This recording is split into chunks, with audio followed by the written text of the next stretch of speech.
get to. I will start with what went down in Lexington. Kentucky wins 75-64 over Tennessee, gets the season sweep of the Volunteers. Really good scene in Rupp Arena. That program has gotten up, and that team has gotten up for so many big-time games this season. Kentucky has now won 7 games against AP top 15 teams this season. Not only is that the most in Division I, right now Alabama and Auburn have 5 apiece, but shouts to OptaStats, which I believe was previously Stats Inc., but now goes by OptaStats, had this tweet late on Tuesday night. With the 7th win over an AP top 15 opponent, the last time a coach had that many top 15 wins in his first season as a head coach at any school was when Tubby Smith took over at Kentucky in 97-98. That Kentucky team won the national title. Tubby Smith's Kentucky Wildcats that season wound up with 8 top 15 wins. Obviously, this Kentucky group has a chance as well. Couple more notes on Kentucky getting the win. It was the first home win against a top 5 opponent for UK since 2019 when they beat then number 3 Louisville. Yes, Louisville was in the top 5, and it really wasn't all that long ago.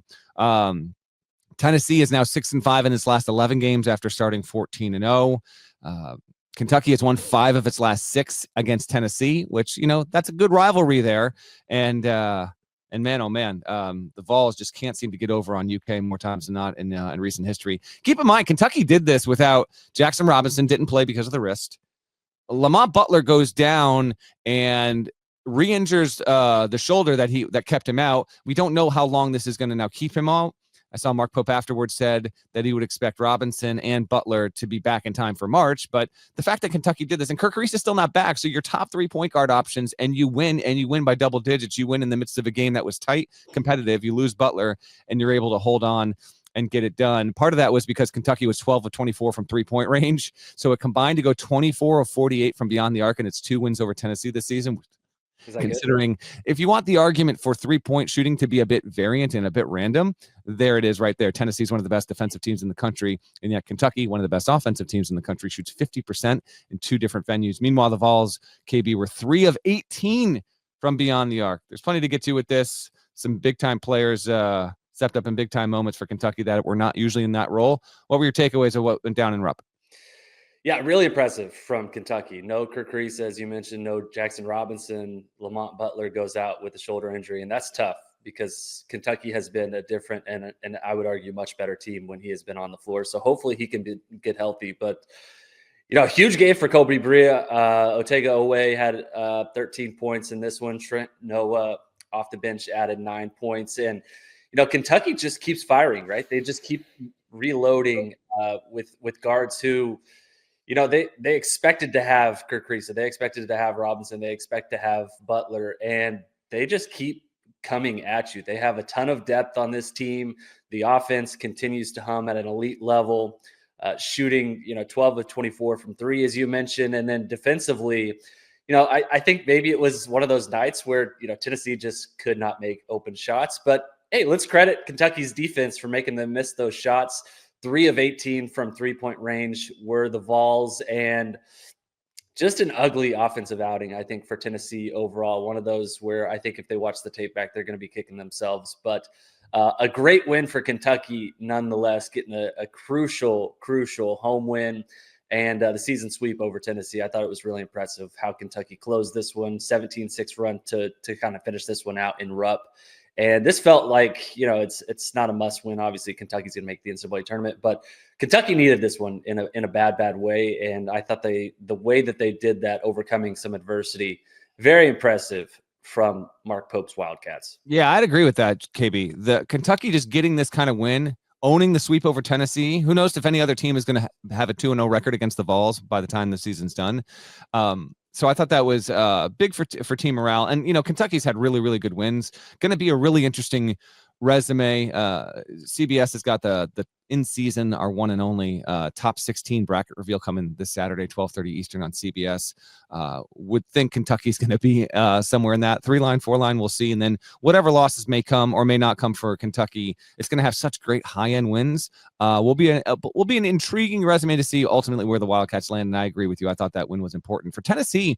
Sakai Ziegler played well. He had 17 points, 6 assists, pair of steals. 7 of 11 from the field. I thought he was pretty good overall. And Igor Milicic, he did well for himself, 16-9. But the rest of the cast wasn't nearly enough.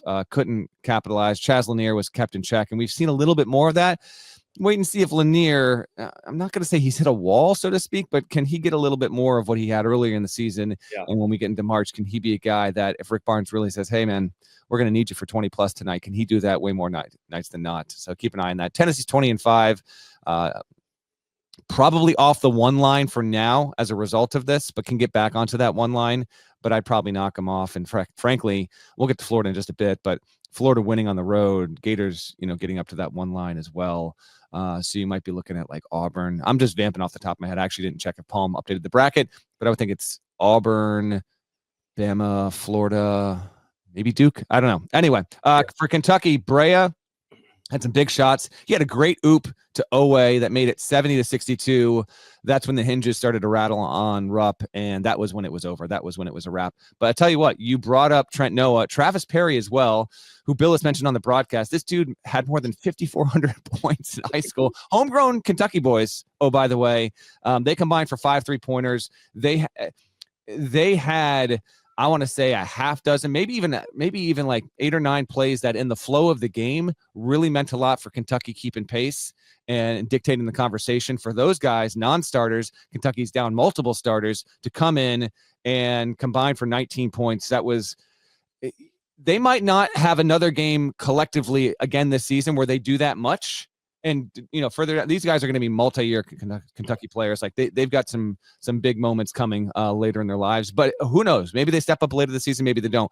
It's a good thing for UK that against a really, really good team, Mark Pope, it's just good for the coaching staff, good for the locker room. They can point to this game and say, and it's not platitudes. It's true. Without Trent Noah and Travis Perry, Kentucky does not beat Tennessee on Tuesday night. I thought that was an important development, a big picture for the Wildcats.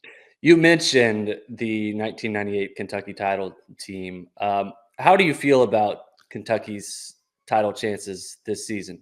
Is their offense good enough to win the national championship? Because I do think the offense has been good, obviously, and last night was a really important example of that, the way they shot from 3. But defensively, throughout the season, they've been pretty inconsistent in terms of just being able to rely on their defense. And, I feel like they may be limited to a certain ceiling when your offense is really good, but maybe your defense is a little bit suspect. I'm with you. So they were 92 in adjusted defensive efficiency at Ken Palm going into the game. They're now 82 this morning, number 3 in offensive efficiency. I don't think Kentucky can win a national championship. A bit too up and down. The defense is a big concern. Lamont Butler changes so much now. Are they going to lose him for another game, 2, 3, 4 games? How long is he going to be out? It really changes it. They've got their next game is at Texas this weekend. Texas is desperate. We'll get to the Longhorns before we get out of here. Home to Vandy, at Bama, at Oklahoma, home to Auburn. If you're Kentucky and you go 3-2 in that stretch and you're still not fully healthy, you're doing just fine. So, I don't think that they can win a national championship. In fact, I did a dive on Kentucky a year ago. I might bring that back for a court report next week or the week after to refresh readers on that stuff. But if you've got that much of a discrepancy defensively, you can't win a title. You can make, with the 82nd ranked defense in the country, you can make the Final Four. That's happened. But to win 6 games, no, they'd have to turn into a top 35 level offense by the time we get to Selection Sunday. And I just don't think that's gonna happen there.